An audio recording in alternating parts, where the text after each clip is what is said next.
artistas e vozes migrantes. Investigações sobre a educação em contextos espanhóis. Hoje será proferida pelos professores doutores Carla Regina e Tiago Preto. Neste seminário, serão apresentadas duas pesquisas de pós-doutorado realizadas na Universidade de Salamanca, no curso 2024-2025. As pesquisas versam sobre aspectos educacionais envolvidos no projeto governamental Teleclube do final da ditadura espanhola, disseminado especialmente no meio rural, e nas experiências e vivências de mulheres adultas no processo migratório. Então, com a palavra, a professora doutora Carla Regina e o professor Tiago Pedro.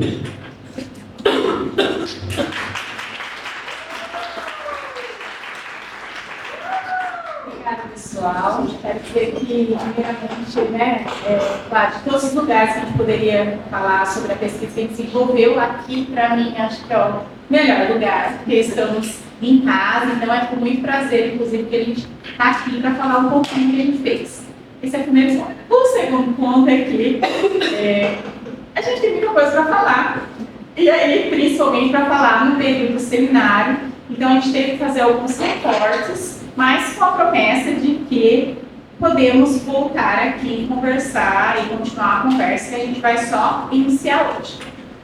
Por uma questão cronológica mesmo, o Thiago vai começar, porque o pós-doc que a gente fez, nós dois, na verdade, foi na área de História da Educação. Mas em termos cronológicos, o Thiago, a pesquisa dele está antes de mim, né? Ela vem um pouquinho antes, porque ele está lá na década de 70, ele vai falar um pouquinho aqui. Então, ele começa, apresenta a parte da pesquisa dele, porque além disso ainda a gente trabalhou com duas pesquisas muito distintas. Então, falar inclusive sobre as duas é um grande desafio. Ele vai começar a falar sobre a dele, depois eu venho e apresento algumas questões também, tá bom? Boa tarde, todos e todas. Como a Carla disse, acho que é muito bom estar aqui, é muito bom estar de volta, volta ao programa, estar em casa. E com certeza a gente fica muito feliz em poder conversar com vocês hoje. Acho que das nossas falas, tem claramente duas direções. Uma delas é a própria pesquisa, o que a gente foi fazer lá e efetivamente fez em termos desse projeto de pesquisa de pós-doutorado.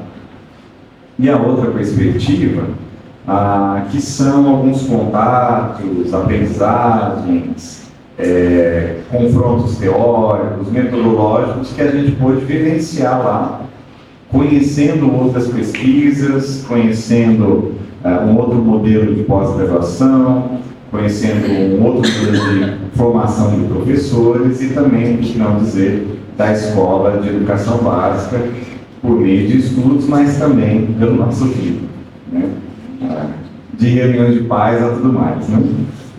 Então, acho que são direções diferentes e a gente vai cotejar um pouco dessas coisas, mas talvez com essa promessa ali que a gente vem falando com a Cláudia, de repente ter um outro momento para conversar sobre alguns desses pontos, porque em 2 horas não dá para falar de 2 pesquisas e mais dessas coisas todas, sobrando um mínimo de tempo para a gente discutir.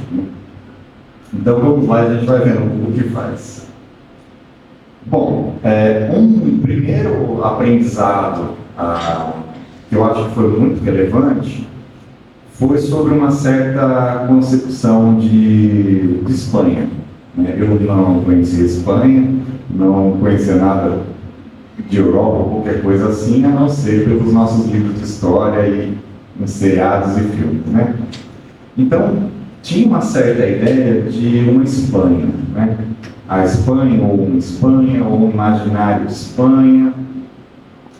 Quando as pessoas falam do Brasil, para a gente fala, bom, mas há muitos Brasis, para a gente a nossa dimensão continental, automaticamente a gente fala, não, o sul é uma coisa, o norte é outra, o nordeste é outra, o centro-oeste é outra, o sudeste é outra, Minas Gerais é uma coisa, São Paulo é outra, Paraná, né? Mato Grosso do Sul e Mato Grosso, né? São duas coisas diferentes, para quem ainda não sabe. E a gente, mais ou menos, tem isso de algum modo naturalizado, né? Mas para mim, a Espanha. E aí, quando a gente chega lá, a gente descobre, vamos dizer assim, que é um país dividido em 17 comunidades autônomas. Cada uma delas mais ou menos configurada com o que a gente chama de Estado, né? Então, como se fossem 17 estados. Só que a relação entre esses estados não é tão amigável assim em vários sentidos, em várias questões orçamentárias, em várias questões com os imigrantes, em várias questões educacionais, em várias línguas, por exemplo. A Espanha tem hoje 5 línguas entre a oficial e as cooficiais. Então, eu descobri da pior maneira possível que o que eles falam lá não é espanhol, é castelhano. Porque quando a gente estava em Barcelona, onde a língua predominante é o catalão, e eu não estava entendendo o que a pessoa falava, e eu disse para ela assim, por favor, poderia falar em espanhol? Aí imagine a bordoada que eu tomei, assim, catalão é espanhol. Desculpa, agora acho que eu entendi. Né? Castelhano é uma das línguas imposta à força por um regime ditatorial, né? E essas outras línguas resistem. E após a ditadura, no final da ditadura, houve todo um movimento de resgate e imposição dessas línguas. Inclusive nessas comunidades autônomas, onde essas línguas são mais fortes, como o basco, por exemplo, as pessoas têm o direito de serem atendidas na sua língua em qualquer setor público. Então, ela pode chegar na universidade, na delegacia, na prefeitura, onde você quer ser atendida em catalão. Então, alguém vai ter que vir alguém para atender essa pessoa em catalão. Então, vai desvelando para a gente assim, camadas, né, que eu acho que são interessantes e relevantes. Então, tem traços culturais, traços gastronômicos, línguas e movimentos todos diferentes.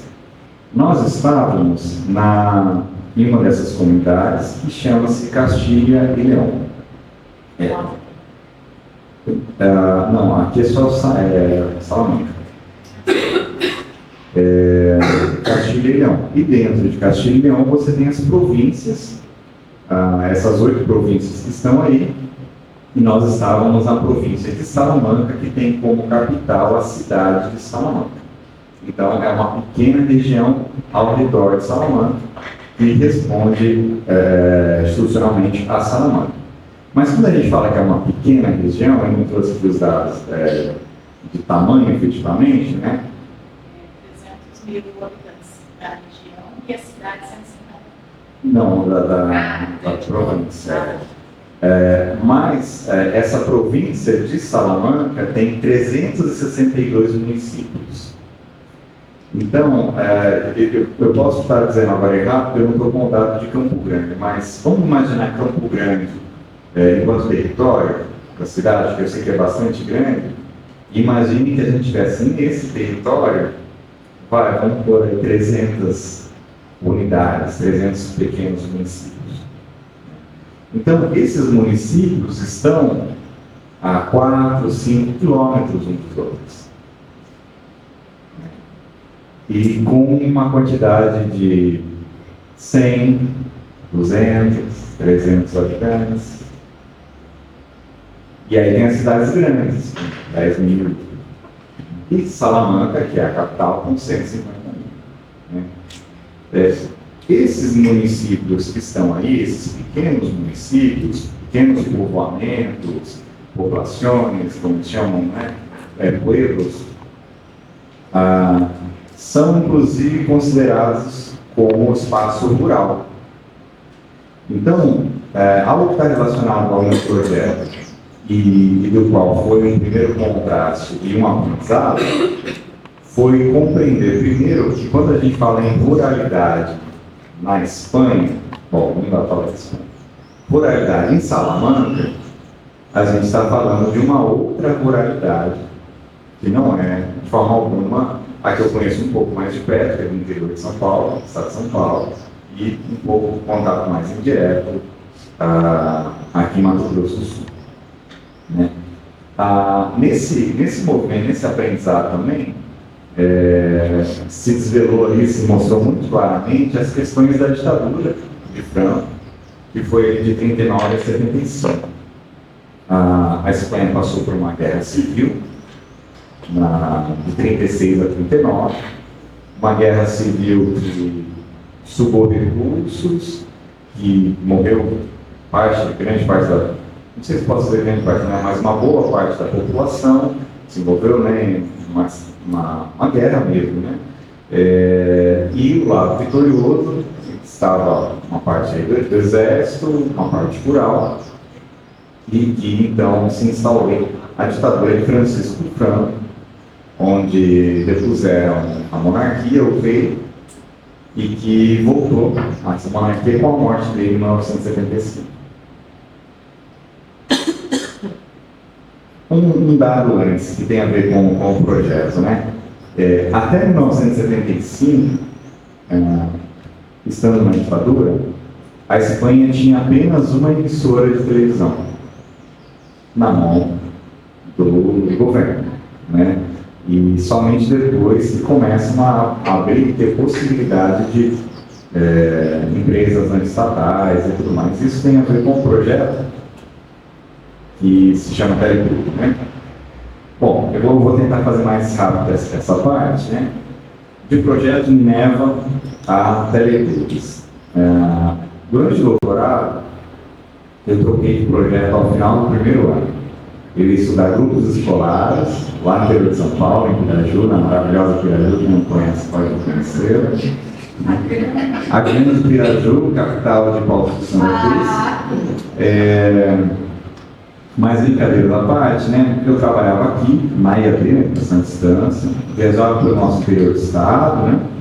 E o Vicente Garnick, então, o orientador, esteve aqui no Ebrapem, foi sediado aqui, acho que já está na hora de sediarmos algum de novo, né? Fica o convite, por 2010. E aqui, uma conversa informal, o Vicente falou assim: você conhece esse projeto Minerva? Não conhecia. Foi um projeto de educação via rádio, da ditadura militar brasileira, e que visava, então, propiciar o primeiro e depois o segundo grau pelo rádio, e atender, como se diz nos jargões, os ping-pongs do Brasil. As ondas de rádio chegavam e chegam a lugares onde a TV não chegava naquele tempo, onde muitas escolas não chegam e tudo mais, né? Fora a falta de professores e esses problemas todos que a gente já conhece. Então, pois bem, no doutorado fui estudar o projeto Minerva, então essa educação via rádio, para chegar nos ping-pongs brasileiros, que tinha um traço forte, que se relacionava fortemente aos espaços rurais, que eram um espaço de difícil acesso, um projeto de uma ditadura e tudo isso. Bom, quando a gente começa então a trocar algumas figurinhas com a professora Eva Garcia Redondo, lá da Universidade de Salamanca, a gente encontra alguns textos dela, e entre eles falando sobre teleclubes. O que são esses teleclubes? Espera aí. Um projeto da ditadura militar espanhola para chegar nos ping-pongs da Espanha, um traço forte atrelado à ruralidade via televisão.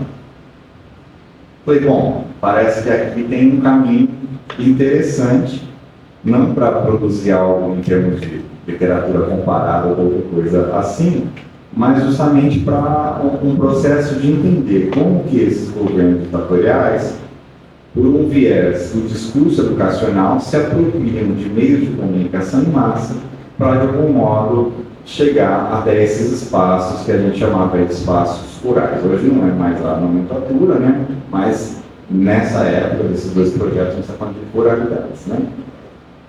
Então, me parecia ter uma linha interessante de aproximação.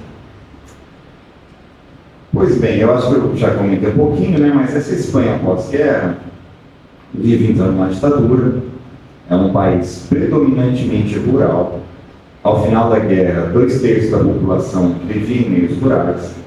Na década de 60, que é onde vai acontecer esse projeto, a gente está falando em torno de 45% da população vivendo em meios rurais. Você tem uma marca da tentativa de introdução de tecnologias no pós-guerra. Então, pós-segunda guerra, a gente tem um certo boom tecnológico dos países tentarem introduzir, principalmente, posso dizer, que tecnologias de plantio, de mexer com gado e tudo isso mais, né, que ainda não estavam presentes em Espanha.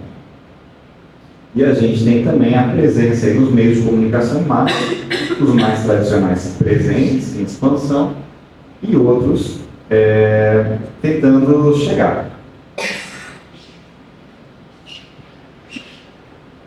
Particularmente, a gente tem esse cenário, a televisão. A Alemanha nazista, já tinha televisão desde a década de 30.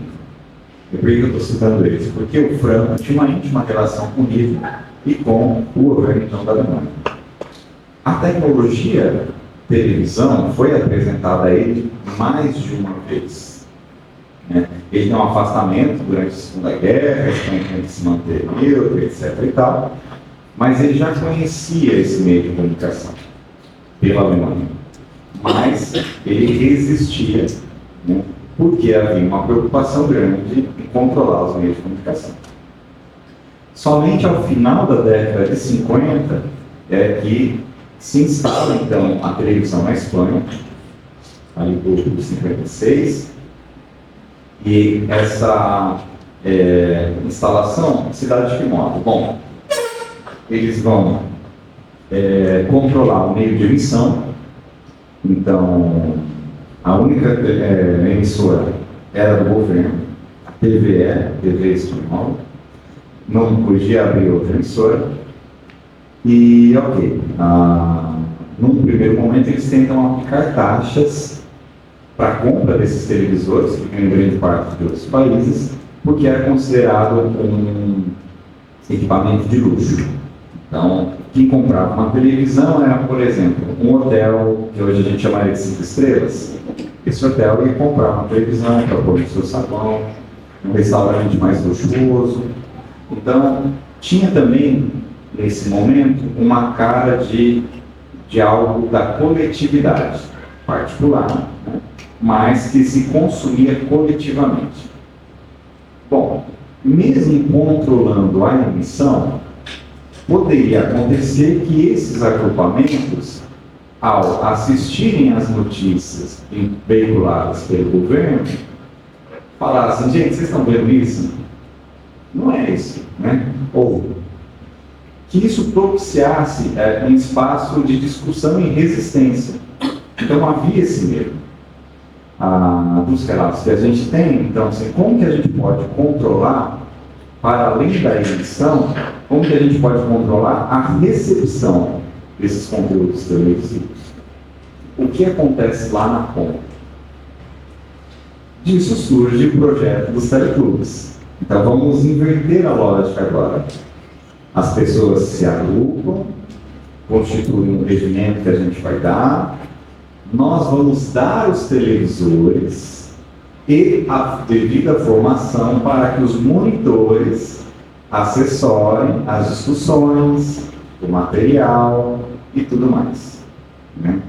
Então, eles criam a Rede Nacional de Teleclubes, os agrupamentos, as populações, esses povoados, como vocês podem ver na foto, se juntavam, assinavam lá um documento de criação, pediam ao governo, o governo dava a televisão, algumas revistas, alguns livros, depois em algum momento promovia outras ações, e eles se vinculavam então a essa rede. Esse monitor recebia uma formação do governo, né, dessa rede, com os seus assessores, e assim, hierarquicamente, até todos os níveis ali governamentais estavam, no fundo, baixo do governo da ditadura, do governo ditatorial. né? Estavam sob o seu comando de algum modo, né? Bom, quando eu chego lá, eu encontro essa tese, uma tese gigantesca, aqui eu posso usar essas palavras. Eu cheguei a encontrar teses de 1.200 páginas, essa dele acho que era um pouco menor, que é 800. Gigantesca, com muita coisa, muita informação, etc. Esse Luiz Herreiro fez lá seu doutorado em 2002, e aí eu fui então estudar essa tese, né? O que eu achei de interessante em termos de contraste, em termos de, não vou dizer de falta, porque não é a falta dele, mas do que a gente hoje consegue indicar como sendo interessante ser realizado, é que, por exemplo, o Luiz Herreiro, ele até realiza algumas entrevistas, mas essas entrevistas têm 1, 2, 3 páginas. São entrevistas do tipo, você acha que foi importante? O que acha que estava por trás da ideia da leitura? Então tinha ali 3, 4, 5 perguntas, essas pessoas respondiam, então ele tem algumas entrevistas. Só que mais interessante do que isso, eu acho, é quem são os seus entrevistados. Né? São monitores, são assessores, são gestores do governo, que trabalhavam na organização dos teleclubes. Inclusive, é interessante notar também que nessa foto, essa pessoa de terno escuro é o próprio Luiz Herreiro, lá nos idos da década de 70, entregando a documentação e um televisor para um teleclube. Né? Porque ele foi monitor e foi assessor dos teleclubes. Então, desde tudo que a gente sabe, pode discutir depois as questões metodológicas, né?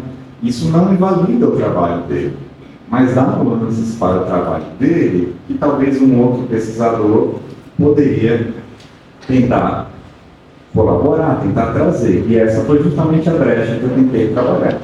Então, com pessoas do povoamento, né, a população comum, ordinária, e que tivessem participado, então, desses teleclubes, né? Bom, daqui a pouco tem um slidezinho de algumas dificuldades, mas nesse primeiro momento também, com esse trabalho, surgiu a sugestão do grupo de pesquisa lá para que realizasse uma revisão sistemática de literatura.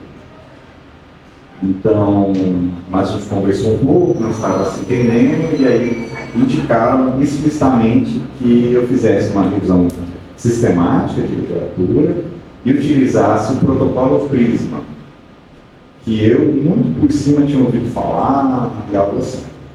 Então, acho que um certo aprendizado, com várias críticas e tudo mais, mas está relacionado a esses protocolos. Então, eu fui estudar um pouco o protocolo Spider versus o protocolo Pico, porque que parece interessante um ou outro, ou não, para a gente, e também um protocolo de divulgação chamado de Prisma. Gastei um tempo imenso nisso, muito tempo nisso. Era algo novo, algo diferente, mas enfim, cumpri também com essa demanda que eles tinham solicitado, né? E junto com a EPA, submeti aí um texto trabalhando nessa direção e depois, de repente, a gente pode voltar se tiver interesse em falar disso, né? Talvez dessas coisas que a gente possa deixar para depois, né? Isso aqui é só algo do Prisma, né? Que rapidamente, ele não é um protocolo metodológico, não é uma metodologia, né? A gente vê muitas metodologia Prisma. Soa um pouco estranho, né? Ele é um protocolo de divulgação, modos de dar clareza sobre como você fez a sua revisão sistemática de literatura, né? E ele tem um quadro, é um protocolo, ele dá sugestões, olha, mostre isso, se você fizer tal coisa, mostre essa tal coisa, se você fizer assim, mostre assim, ao final mostre um diagrama como esse, onde aparece de onde saiu cada coisinha, quem saiu por cada item, quem ficou, etc. E tal, né? Só, peraí, eu acho que uma das questões que tem nessa parte, assim, a justificativa do porquê o trabalho faz parte ou não da sua revisão de literatura. Acho que é um pouco isso, assim, né? Esse é um protocolo, uma revisão sistemática, mas você tem a opção também, você pode dizer que você está fazendo uma revisão não sistemática. E se você está fazendo uma revisão não sistemática, você não necessariamente precisa utilizar esse protocolo. Entendeu? Acho que é algo que a gente vê comum não só na área da educação, mas como também na educação matemática, porque a gente fez, como a gente estava no projeto, no programa artístico, vinculado à história da educação, a gente individualmente, né, assim, além da época nesse sentido, a gente se associou à Sociedade Espanhola de Educação Matemática, e aí, até hoje, na verdade, a gente continua recebendo as informações e tal, e a gente começou a participar dos que seriam uma espécie dos grupos de trabalho da Sociedade Espanhola de Educação Matemática. Então, a gente participou, por exemplo, do grupo de trabalho do conhecimento do professor, ensino de cálculo, formação e diversidade. A gente participou de alguns grupos. Então, nessa nossa andada pela educação matemática espanhola, a gente viu gente dentro da educação matemática trabalhando com esse protocolo, inclusive para fazer as suas revisões de literatura e apresentando, né? Inclusive, eu lembro de uma dessas salas que a gente assistiu, dos professores questionando a mim, mas você trabalhou com descritores em qual língua? Em português? Em espanhol, em inglês, né? Assim, qual foi a língua que você trabalhou? Porque a depender da língua que você trabalha para utilizar os descritores, você vai ter um outro resultado. Só para assim, vocês terem noção de como algumas das pesquisas lá funcionavam, das coisas que de certa forma eram importantes para eles e quase que não abriu mão desse movimento. Assim, você pode dizer que você faz uma revisão de literatura não sistemática, mas aí você tem que declarar que é uma revisão não sistemática. Nessa direção, acho que eu não coloquei no último slide não, mas está diretamente relacionado ao modo de escrita, né? Que a ideia também era nos introduzirmos a esse modo de escrita deles, a conseguir publicar com eles ou lá fora, né? E a gente encontra um modo muito mais sintético de escrita. Esse modo acaba sendo mais sintético, e aí sem valoração, né? Porque eles são mais protocolares nesse sentido. Então, quando você adota um protocolo, você fala, estou usando um protocolo tal, cheguei a esse resultado. É isso, né? Não tem toda aquela discussão que a gente acaba tendo que fazer para explicar um procedimento. Tem os bônus e tem o bônus, tá, gente? Não estamos aqui simplesmente dizendo assim, olha... Não, acho que é só para a gente entender assim, um pouco mal como a gente se deparou com o tipo de pesquisa que lá é feita, né? Acho que é interessante a gente entender que existem outros modos e que não dá para negar que eles têm um modo de pesquisa um pouco mais conservador que a gente. Sim, tanto dentro da educação matemática e dentro da educação digital. E aí, de repente, a gente pode também voltar e fazer esses itens, a gente pode conversar. Surgiram algumas questões, né, de muita dificuldade aqui no meu trabalho, né? Então, a proposta é realizar entrevistas utilizando aí o arcabouço da história oral, né? E uma primeira dificuldade foi encontrar os participantes. Eles estavam em Salamanca, essas pessoas estavam distribuídas aí nesses povoados ao redor de Salamanca. Eu não tinha carro, alguns desses lugares não tinha um transporte público viável. Por exemplo, tinha um povoado que eu queria entrevistar, que tinha um ônibus de Salamanca para lá, na sexta-feira de tardezinha, e a volta era na segunda cedo. Por quê? Porque as pessoas trabalhavam em Salamanca e iam visitar a família no final de semana. Bom, mas nesse povoado não tinha hotel, não tinha restaurante, não tinha essas outras coisas que eu pudesse ficar lá, né? Então, isso foi uma grande dificuldade, encontrar esses participantes. Para minha sorte, contei com um amigo que a gente fez lá, jornalista também, trabalha com a história oral, brasileiro. E nos dias que ele tinha mais ou menos livre, então eu colocava gasolina no carro dele e ele me levava até os povoados para encontrar essas pessoas. Agora, imagina você, né? Você está lá na sua casa, você com seus novidades, e de repente bate na porta da sua casa de manhã, duas pessoas, dois homens, falando estranho, te perguntando do projeto da sua juventude, da época da ditadura, né, e dizendo que era para a universidade. Teve uma pessoa que falou para mim, falou assim, não, eu não tenho dinheiro para te dar, não. E tantas outras que falavam assim, não, isso aí, coisas raras, né? Então, assim, eu tive que rodar muito até conseguir que alguém conversasse comigo, né? E aí a questão da língua, eu acho que foi até uma certa ingenuidade da minha parte achar que daria conta, assim, de executar isso, né? Com alguma tranquilidade. Assim, não foi de modo algum, mesmo durante as entrevistas, né?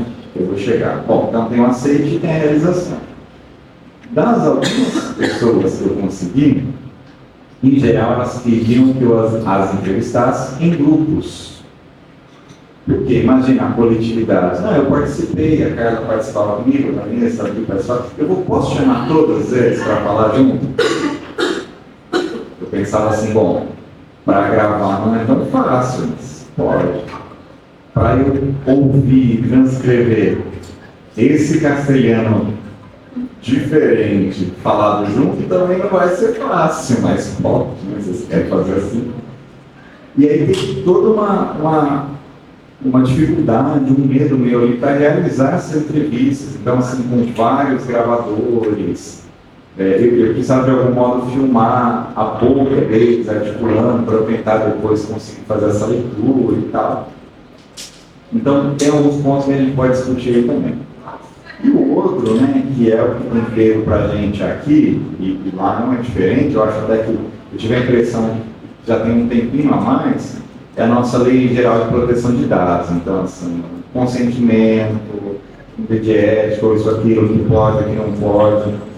E aí eu achei mais fácil, para ficar execuível, abandonar algumas coisas dos nossos protocolos da história oral, né, dos nossos usos mais comuns da história oral, né, e não prometer de antemão que eu ia disponibilizar o vídeo, que eu ia usar nomes. Não, eu achei que foi mais fácil, naquele momento, tomar uma decisão de utilizar essas entrevistas para fazer as discussões e só. Ainda que as pessoas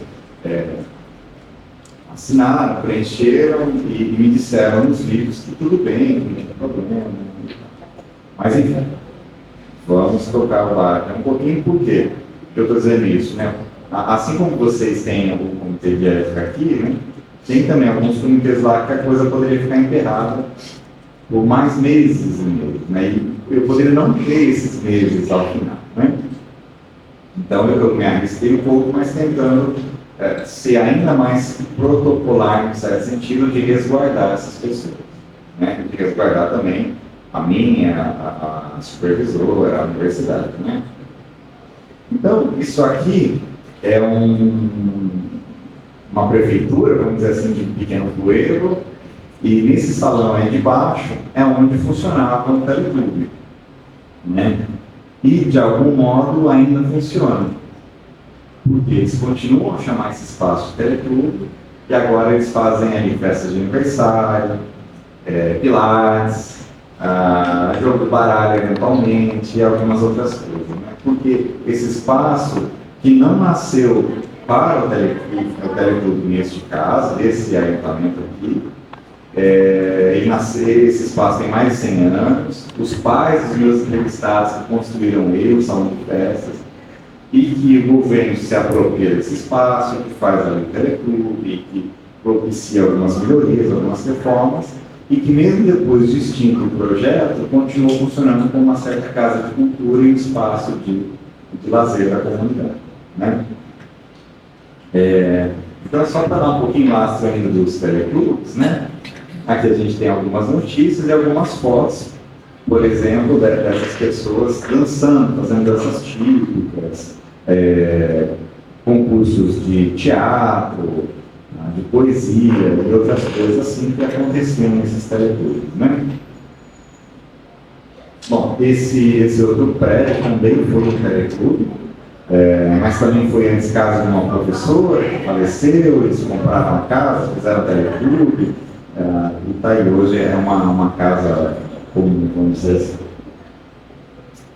Bom, sobre as entrevistas, né, eu consegui realizar 6 entrevistas, de novo, né?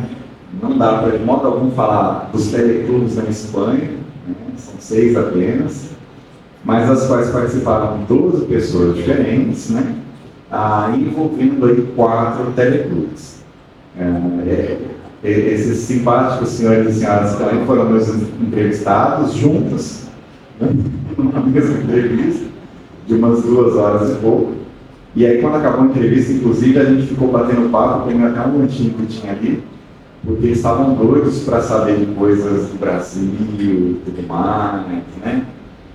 E esse, inclusive, foi um traço que apareceu nas entrevistas, né?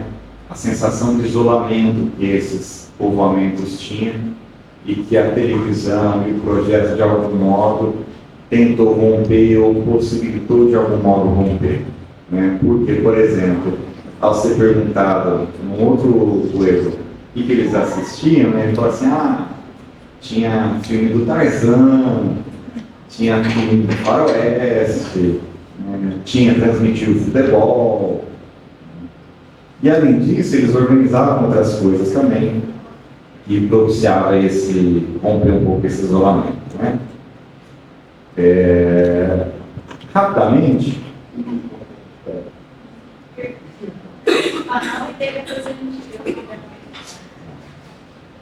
alguns pontos de discussão a partir das entrevistas, né? Então, essa íntima relação entre Estado, igreja e escola, e meio de comunicação, na verdade, aqui poderia ter mudado ou ampliado, né?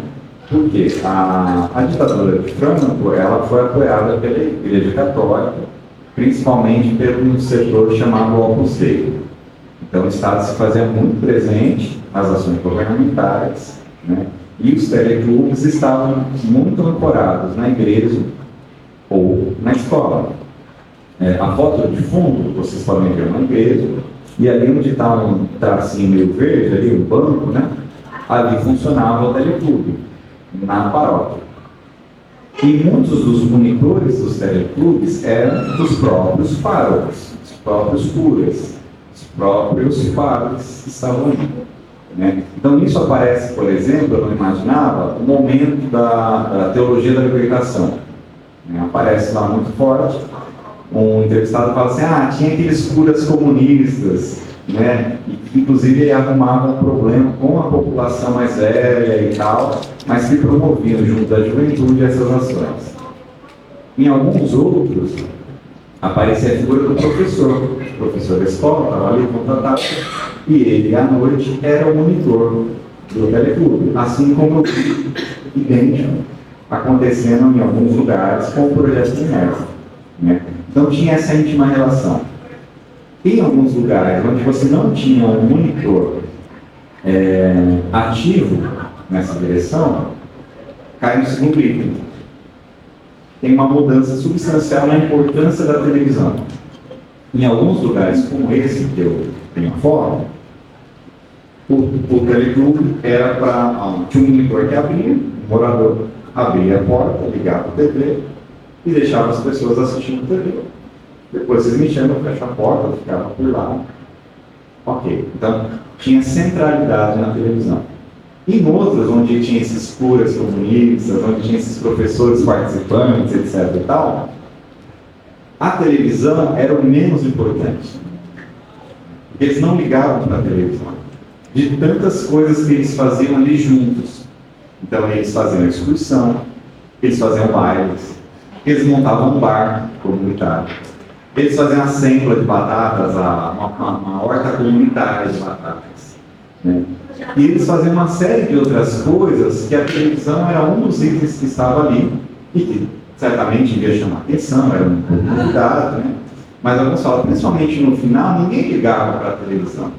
A gente ia ali para fazer as outras coisas, né? Criava um time de futebol, e tem umas histórias interessantes, enfim. Esse é um ponto que a gente poderia discutir, né? A discussão dos próprios programas, não encontrei literatura quase fazendo isso, e é engraçado, assim, interessante, que quando eu ia falar dos programas, o que vocês assistiam?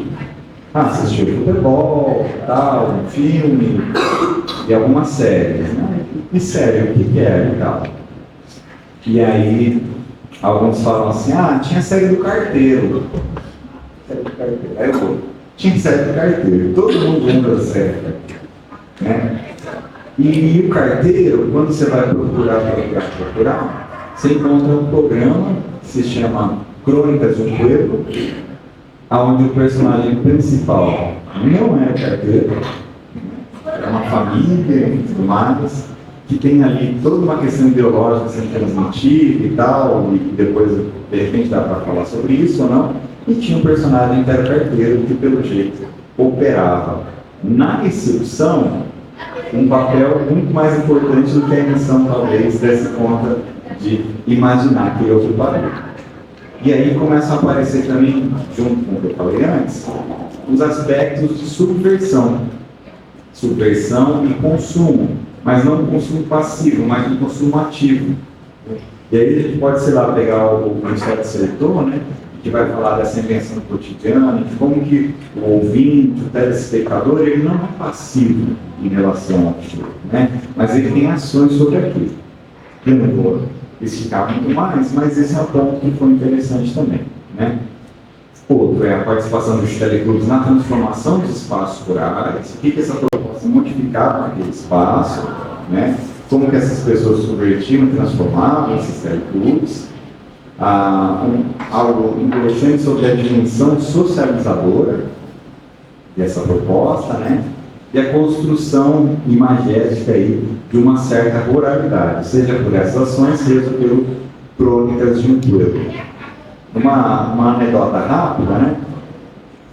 Esse Crônicas de um Pueblo se passava num pueblo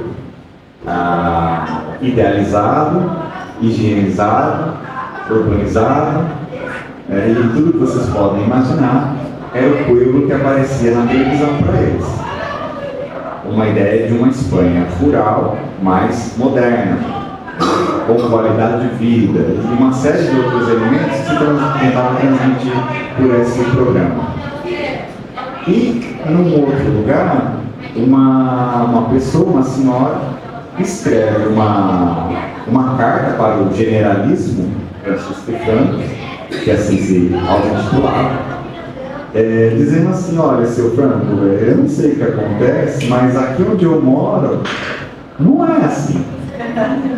Eu acho que não chegou, por algum motivo, isso aí que está passando, não chegou aqui. Como quem diz, né? Vai chegar aqui também e tal, né? E o professor da escola, que atuava lá, que foi quem redigiu a carta para ela, viu nisso uma oportunidade interessante e realizou com eles um documentário. Né? Um documentário de denúncia, um cine documentário, chamado Anticrônicas de um Pueblo, e que mostrava uma visão do que eram os pueblos na visão dos pueblos. Isso tudo fomenta a discussão, esse documentário desapareceu, ganhou prêmio, foi exibido clandestinamente, foi exibido em Portugal. Enfim, é uma produção também depois que a gente pode discutir, e eu apresentei um pouco sobre isso. Né? Bom, isso aqui acho que é um pouco assim das coisas que eu fui ver sobre esses teleclubes, né? Das coisas que a gente pode discutir sobre eles. E vão aparecer outros tópicos de interesse, um deles diretamente relacionado à investigação, que é o conceito de educação permanente. Já lá na década de 60 e 70, aparece esse conceito, que é o quê? O que a educação pode dar para a população, vamos chamar assim, pode fornecer à população, para além da escolarização. Então, tem uma ideia muito clara que a educação não deveria intervir, não deveria subsidiar somente o nosso processo educativo escolar, mas ela tem um compromisso com todas as faixas etárias de idade, com todos os momentos e todos os espaços. Então, a gente encontra lá coisas interessantes nessa direção, e eu acho que é algo que para a gente foi surpreendente, né? Que a gente está batalhando muito para que a escolarização chegue a todos os espaços, né? Não que eles não tenham problema na escolarização, né? Mas eles também têm outras ações que não são pelo viés da escolarização, voltadas à população nas mais diversas faixas etárias. Funcionamento dos GTs da sociedade, que acaba introduzindo um pouco, alguns interesses em pesquisa, metodologias, né, da educação matemática que a gente viu lá, e de repente alguma coisa de funcionamento da educação básica, da formação de professores, que é muito diferente, né, e eventualmente da pós-graduação. Então, acho que é isso. É isso. Vou continuar um pouco nessa discussão do Tiago, só que vocês vão ver que a gente foi, na verdade, espaços completamente diferentes. Para começar, quando a gente pensa em termos de período, quando o Tiago está ali, né, ele vai olhar para os teleclubes, e ele disse ali que a ditadura franquista, né, vai até 75, a gente tem que pensar que durante essa ditadura, inclusive, a gente tem a Espanha enquanto país uma alta taxa de imigração, inclusive muitos, né, espanhóis vieram, inclusive para o Brasil, porque estavam numa situação muito complicada, e inclusive governamental, de perseguição e tudo mais. E aí, a minha pesquisa, ela começa ali em termos da década de 90. O que vai acontecer quando a gente tem a Espanha na década de 90? A gente inverte esse processo migratório, e a Espanha, assim como Portugal, a partir do final, né, de 90, passam a ser países de recepção de imigrantes. Né? Então, a gente tem esse período ali, inclusive, da própria melhora econômica desses países nesse determinado momento, e aí eles passam a operar nesse outro sentido. Então, a gente começa ali a ter uma Espanha na década de 90, com alto grau de imigração latino-americana, mas masculina latino-americana. Porque é quando muita população latino-americana sai daqui e vai para lá trabalhar na construção civil. Então, a gente tem um período aí de 90 e a primeira década dos anos 2000, de uma migração intensa masculina. E a gente tem uma movimentação, deixa eu falar disso primeiro, depois eu volto aqui, e a gente tem uma migração, essa parte aqui, que começa a ser uma migração feminina. A gente já começa a ter uma mudança desse perfil. Esse contexto é o contexto de Castilha e León, que é onde, como o Thiago já disse, né, a comunidade autônoma espanhola no qual a gente esteve, e as nossas investigações estão vinculadas a esse local. Então, inclusive, quando eu falo de uma questão migratória, eu não estou falando de uma questão migratória de outros locais, mas desse local específico. E aí a gente tem ali, né, você começa a ver uma mudança nesse perfil que no primeiro momento, inclusive as mulheres, nesse período aqui do final de 90, início de 2000, elas têm um papel um pouco mais passivo nesse processo migratório, que é de acompanhamento desses maridos que vão trabalhar nessa construção civil. E esse perfil pela literatura, a gente identifica que ele vai se multiplicando em 2015, porque essa mulher que acompanhava os maridos para trabalhar na construção civil, ela passa a ser a principal fonte, inclusive, de manutenção financeira da casa. Inclusive, nesse período, quando a gente tem essa mudança nesse perfil migratório, essa feminização da migração, essas mulheres que migram em direção à Espanha, inclusive, são as responsáveis por enviar remessas financeiras para a sua família que fica. Né? Então, a gente tem uma modificação muito forte desse perfil. E aí a minha pesquisa vai olhar exatamente para esse perfil atual, que é o perfil das mulheres migrantes que estão em Espanha. E aí, por que eu mudo, na verdade, a temática, né, da minha pesquisa? Acho que o Thiago falou, né, que a gente vai com uma proposta, daí chegar lá, a gente muda nesse sentido a proposta. Então, assim, eu saio daqui e nessa busca, nesse olhar dos textos, dos trabalhos que a Eva tem publicado, eu saio daqui para investigar a educação de meninas migrantes. Porque a gente tem, inclusive, no contexto espanhol, algumas escolas específicas para a população migrante, enfim. Mas essas escolas não estão nessa região no qual a gente está. Elas estão geralmente localizadas em Madrid, ou mesmo em Barcelona, que são as cidades maiores. E aí, quando eu começo a ler sobre isso, eu vou me deparando com uma outra situação. Que é qual situação? A situação da sobrequalificação. E aí que entra a questão educacional nessa coisa toda. E essa relação dessa mudança de olhar para esse perfil dessa mulher que está lá. Que é o quê? Então a gente tem essa mudança, no qual, num determinado momento, você muda o perfil desse migrante, e esse migrante se torna, num determinado momento, mais feminino. E a discussão toda é assim: essas mulheres, muitas vezes, elas migram com uma formação realizada nos seus países de origem. Então, a gente vai ter ali, inclusive, deixa eu só ver se nesse aqui.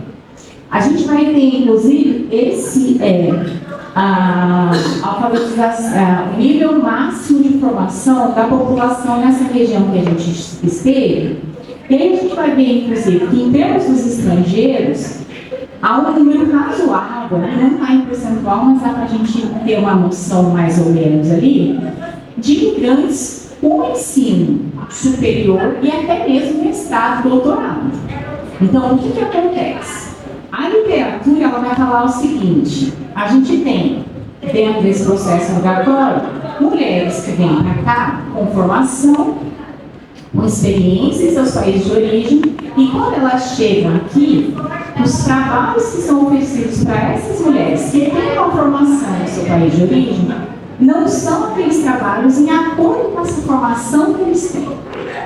Então, aí que está a problemática e aí que está o ponto no qual eu centro a minha pesquisa, que é nessa relação entre uma mulher que sai do seu país e migra para um outro determinado local, mas que não tem, de certa forma, a sua formação realizada nesse país reconhecida lá.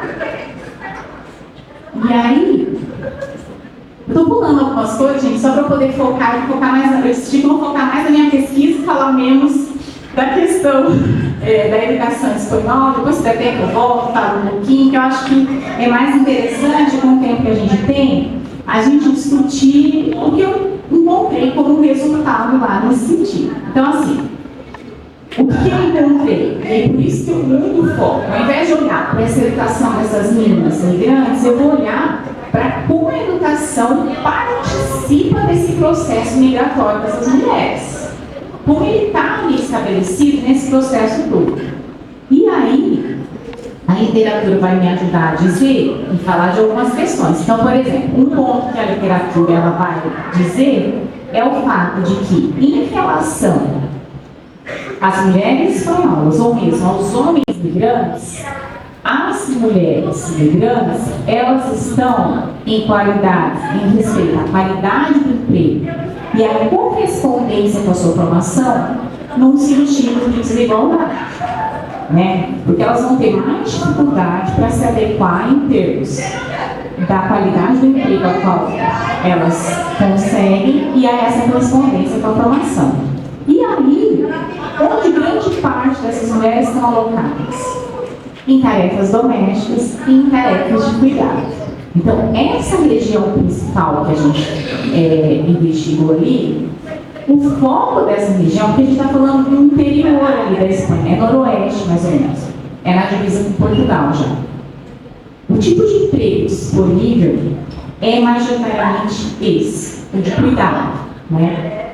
Inclusive, a gente pode inclusive fazer toda uma discussão com relação ao gênero e cuidado, né? Inclusive no sentido assim, o quanto essa ideia do cuidado, até tem algumas autoras que vão falar da questão dessa crise do cuidado, no sentido de que não tem mais quem cuide. Então aí passa a olhar quem vai ser, quem vai atuar nesse campo.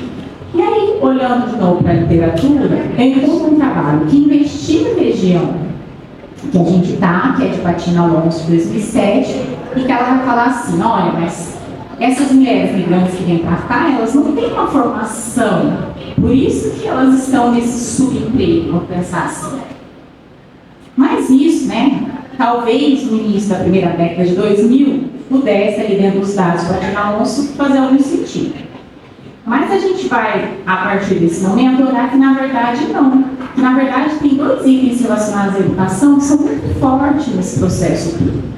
Um primeiro é a própria sobrequalificação, que é, por exemplo, é mais ou menos assim, né? Eu tenho um diploma universitário, eu tenho mesmo ainda, vocês vão ver das minhas universidades, um mestrado ou um doutorado, e eu tenho que trabalhar como cuidadora de idosos, por exemplo, que é a realidade foi a realidade das minhas entrevistadas. Ou ainda, que é um outro ponto que também apareceu ali, né, tanto na literatura quanto nas entrevistas que eu realizei, que é a dificuldade na homologação desses diplomas. Então, o que acontece? Que acho que talvez valha a pena agora, só eu voltar para a parte, para a gente entender como funciona a educação dos dois lugares. Só um pouquinho, que agora eu vou voltar para essa primeira parte aqui. A educação no contexto espanhol, eu coloquei uma equivalência para a gente entender, que eu acho que é importante nesse momento a gente entender de onde eu estou falando. Então, tem várias diferenças entre a educação brasileira nossa e a educação espanhola. Assim como tem várias diferenças, é claro, entre a educação de outros países aqui, irmãos nossos, né, de toda a América Latina, com o contexto espanhol. O que tem algumas dessas diferenças que eu acho que é interessante para a gente ver? O primeiro é a questão da obrigatoriedade do ensino. Na Espanha, a gente tem 10 anos de ensino obrigatório, enquanto aqui no Brasil, por exemplo, a gente tem 14. A educação lá, ela é separada por educação primária, que são 6 anos. Então, a criança ela é obrigada a ir para a escola a partir dos 6 anos. E dos 6 aos 12, ela vai estar na educação primária. E eu vou aproveitar e já falar sobre um outro ponto da educação primária que tem a ver com a formação desse professor também, desse profissional. Depois, terminar esses 6 anos de educação primária, ele vai ter mais 4 anos de uma educação secundária, que é o que eles chamam de ESO. Nessa educação secundária, ele primeiro, o inglês e o espanhol, ele já estaria nesse primeiro ciclo. Quando a gente vai para o ESO, ele teria que ter mais uma língua, além do inglês nesse sentido. Enfim, é um ponto. Terminada a ESO, ele ainda faria um bacharelato ou uma formação profissional. É importante isso, porque depois eu vou dizer das minhas entrevistadas nesse sentido da formação profissional. Você continua aí, né? Só para eu saber quanto tempo eu falo.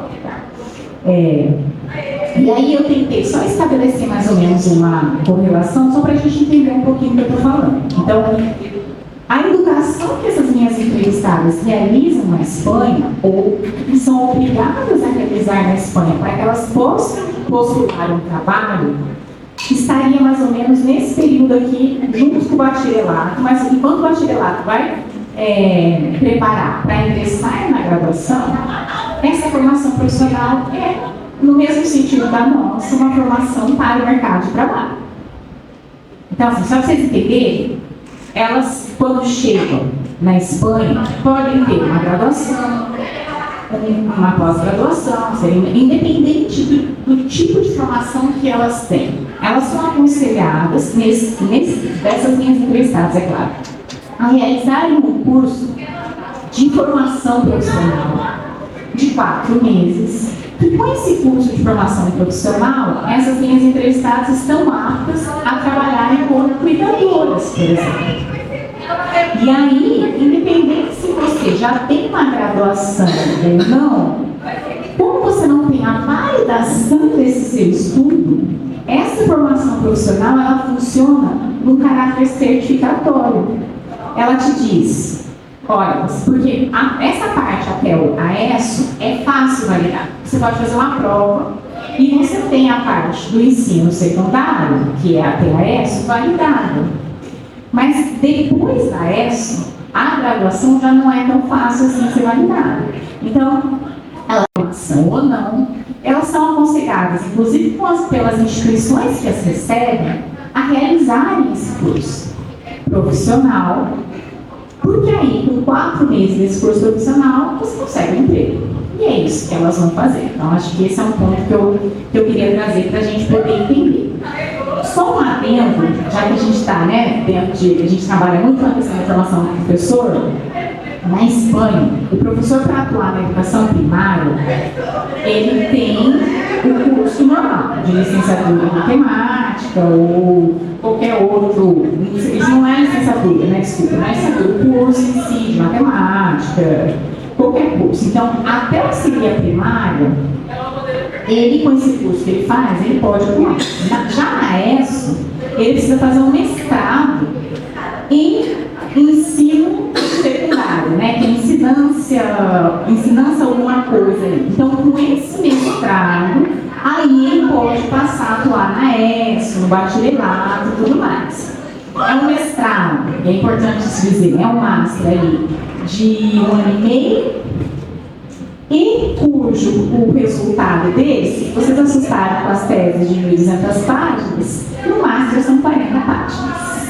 Né? Então, assim, essa é a formação do que seria alguém para atuar nesse segundo ciclo de educação, que é a educação secundária. Só um parênteses assim, para a gente entender um pouquinho e pensar nessa correlação do que a gente tem aqui e do que eles fazem lá. Então, é praticamente um master, é praticamente obrigatório.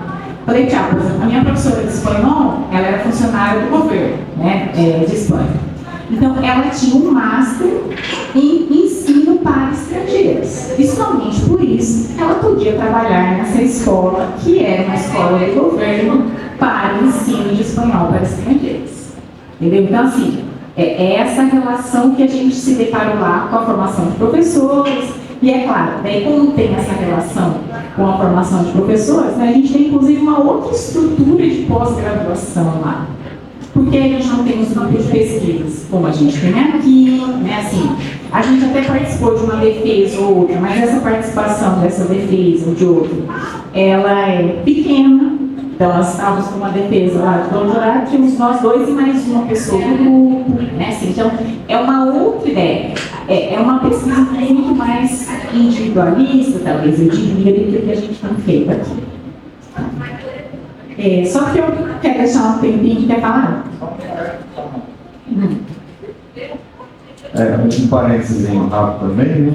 Nesse master, há a modalidade profissional e a modalidade acadêmica. A modalidade profissional para você poder dar aula, né? E aí você, qualquer, entre aspas, formação é aceita. Então, um dos professores lá que trabalha nesse master, na área de matemática, ele fala assim, olha, eu tenho alunos que não passaram pelo curso de matemática, fizeram engenharia, né? E aí eles vão fazer aqui um master, vão ter poucas aulas de questões de educação matemática e vão estar aptos a trabalhar na secundária. Bom, parênteses, na verdade, que é isso que ele falou para a Cláudia, né? Só para a gente falar como a gente entendeu essa questão da educação no contexto espanhol, já seria, assim, um seminário. Eu acho que foi muito interessante, aí, nesse sentido, inclusive, de a gente poder olhar um outro modo de se pensar a questão educacional, a formação de professores e tudo mais. Não no sentido de uma comparação que valore, né? Mas no sentido de entender um pouquinho que existem outros modos que estão sendo realizados nesse mesmo momento em que a gente está aqui pensando. Inclusive, né, gente, quando a gente pensa essa questão da criança ser obrigatória a partir de 6 anos e a gente a partir de 4, a gente sabe que é muito mais uma questão do trabalho desses pais do que uma preocupação mesmo com a educação desses filhos, né? Assim, a gente poderia discutir várias coisas nesse ponto aqui. Por enquanto não. O que eu queria falar, só antes da gente ir olhar para as entrevistas que eu realizei, é um pouquinho dessa questão do contexto migratório. Então, assim, a Espanha, eu estava falando de pesquisa daqui a pouco, como já falou, são 17 comunidades. Nesse momento, tem um rei, né? Rei, sei lá, me lembro o nome, porque existe rei, mas é quase um rei fake, porque quem manda mesmo é o Pedro Sanches, que é o presidente, né, nesse caso. E nesse momento a gente tem um governo progressista. Até acontece, acho que um centro-esquerda, ele não é uma esquerda, né? Assim, é um governo progressista. E das 17 comunidades, a única comunidade que está sobre o regime da extrema-direita é a que a gente está. Olha que coisa! Que é o Vox, né? Então, a região nossa é uma região um pouco mais agrária, né? Eu diria assim, pecuária. É bem parecida, inclusive, com essa nossa região, nesse sentido. E quem governa Castilho e León nesse momento é a única comunidade que está sob o governo da extrema-esquerda. Claro que tem extrema-direita, tem colisão com algumas outras comunidades, mas Castilho e León é a única. E o que acontece em termos migratórios? Agora, eu fiz parênteses da educação, volto para falar um pouquinho da questão migratória. A Espanha, ela tem um movimento migratório, não só de latino-americanos, que é forte, claro, mas também dos marroquinos. Porque Marrocos, se você olhar no mapa, né, ali o Estreito de Gibraltar, que a gente estudou, enfim, na escola, ainda que o Estreito de Gibraltar, lembrando que está sob o governo da Inglaterra, né, dentro da Espanha, tem um pedacinho ali, que é exatamente o Estreito de Gibraltar, que governa a Inglaterra e não a Espanha.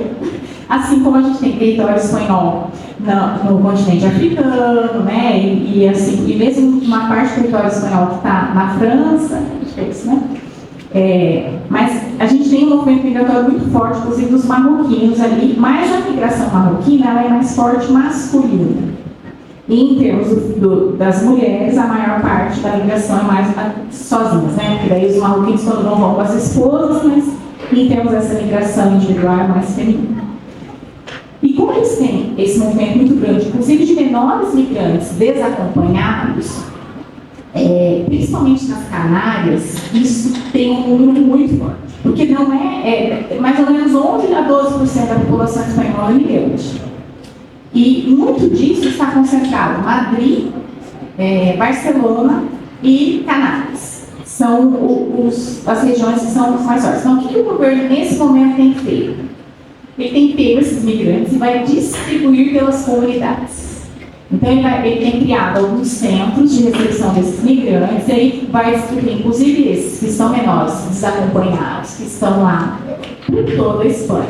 E Castilho e León, num bairro específico de uma das minhas entrevistadas, inclusive, ela fala um pouquinho disso numa das falas, é um dos lugares no qual o governo está criando um centro para recepção dos migrantes. E aí a gente vê aqui uma notícia, que é de junho, um pouquinho mais que a gente vir embora, do movimento contrário a essa recepção dos migrantes. E aí as justificativas, né, elas são bem, como que eu posso dizer, né, você entende ali a justificativa deles.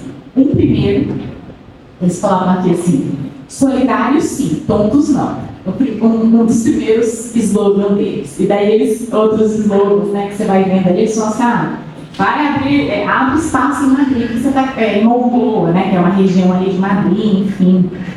E além disso, né, eles vão alegar o quê? Aí a gente já percebe um traço do xenofobismo muito forte ali. Eles alegam assim, que uma alegação sem fundamentação, claro, são as pessoas com manifestações, né, mas a experiência em outras zonas vai demonstrar que o aumento da inseguridade e delinquência está associada à questão migratória. Então, esse é o movimento que a gente tem nessa região estudada nossa em relação à questão migratória.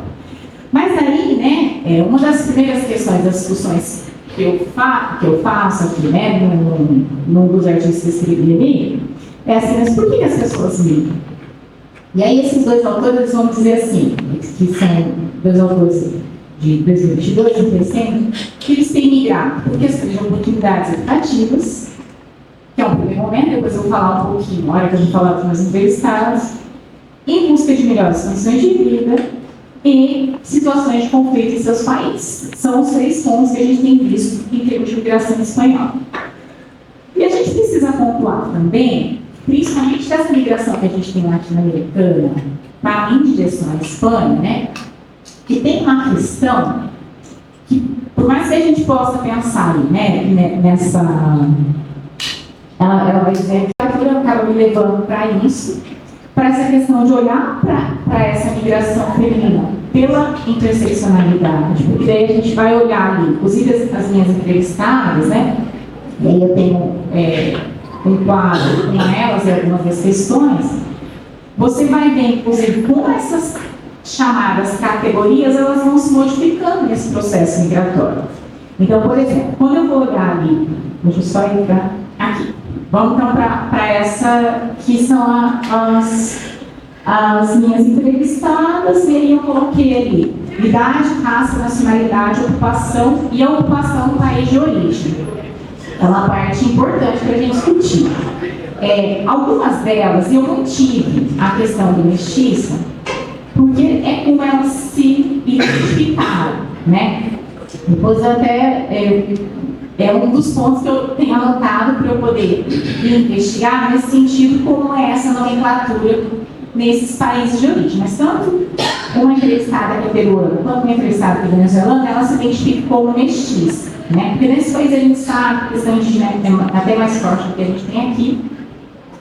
E aí, só uma coisa que eu queria chamar a atenção é que dessas minhas entrevistadas no processo migratório, quase todas nessa região acabam caindo nesse serviço que seria de cuidadora de idosa.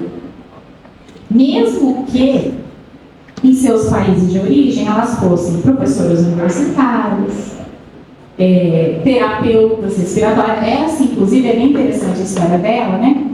Porque ela migra com experiência em trabalhar em hospitais, com essa questão de cuidado, inclusive, de idosos, e quando ela chega lá, como tem essa problemática da homologação dos diplomas, o que acaba acontecendo com ela? Ela tem que fazer esse curso de 4 meses para ter uma certificação, para aí ela poder trabalhar como cuidadora de idosos. Então, é toda uma problemática dessa questão da educação e aí alguns outros que a gente pode ir aí para frente, né?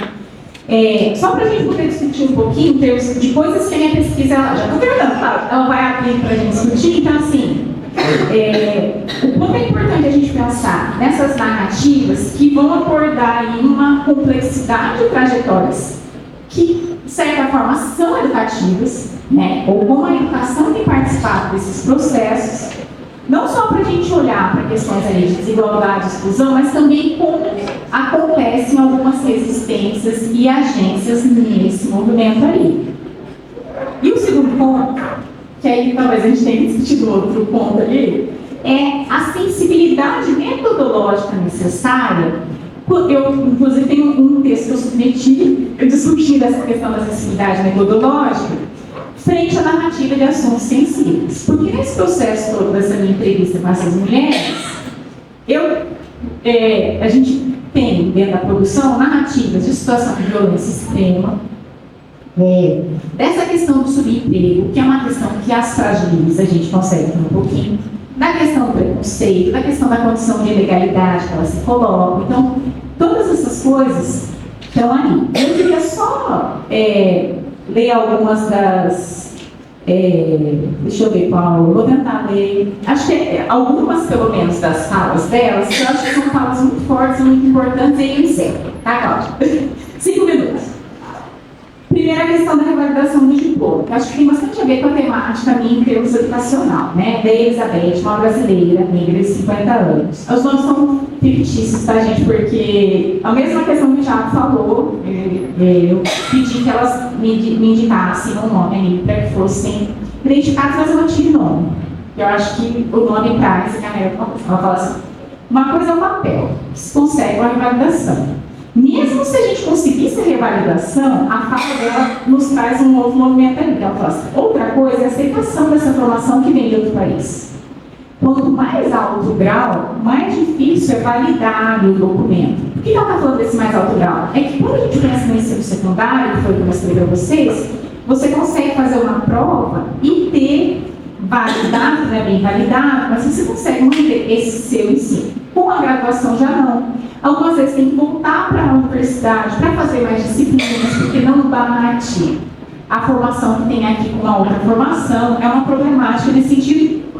Eu não acho que seja diferente quando alguém de fora vem para o Brasil, tá? Só para deixar pontuado isso, mas é uma questão para a gente poder pensar aí, né? Daí ela vai falar que, né, quando ela compete com isso, tem diferença aí, né? Essa fala da Sara, eu li, quem estava no Goim vai ouvir, mas eu quero falar ela de novo, porque eu acho que é uma fala muito forte ali, que diz, inclusive, desse processo, inclusive, de quem faz algum tipo de formação lá. A Sara, ela não é latino-americana, minha única entrevistada não é latino-americana, foi uma primeira entrevista, então no primeiro momento eu estava olhando pelo recorte racial, e daí depois, uma dificuldade de conseguir entrevistados, assim como o Thiago já falou, até porque a condição de imigrante é uma condição que muitas vezes tem a ver com a ilegalidade. Então, elas não querem dar uma entrevista, sendo que elas não estão em situação de legalidade no país. Tem até isso aqui no ponto, então, mais algumas coisas para a gente discutir, né? E a fala dela, ela faz um mestrado e agora ela está tentando arrumar um emprego a partir dessa formação. Ela é psicóloga e faz um mestrado lá na Espanha. O mestrado dela é feito na Espanha. E ela vai colocar assim, né? As interações que eu tive como estudante são muito diferentes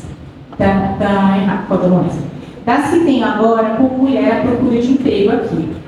Quando você é estudante, as pessoas entendem que se está aqui para aprender, tem mais paciência com você, mas quando se trata de uma mulher à procura de emprego, as coisas mudam. Agora, fazem-nos outro tipo de pergunta. Agora, recebemos outro tipo de tratamento. É diferente, muito diferente. Mas, ao mesmo tempo, não é algo explícito. Mas pode-se perceber que nos veem como mulheres imigrantes. Nota-se a diferença. Por exemplo, tive muitas conversas com empregadores que me fizeram perguntas que não faziam sentido. Perguntas que não são legais, no sentido da ilegalidade mesmo que ela fala. Por exemplo, de que tipo de negra você é? É árabe? É muçulmana? Também perguntam se querem me casar com alguém daqui ou se vão trazer a minha família. Querem saber em que contexto estão aqui, mas sei que há outros espanhóis não fazem as mesmas perguntas. Então, essa fala da Sara eu acho que é uma fala muito forte ali para mim.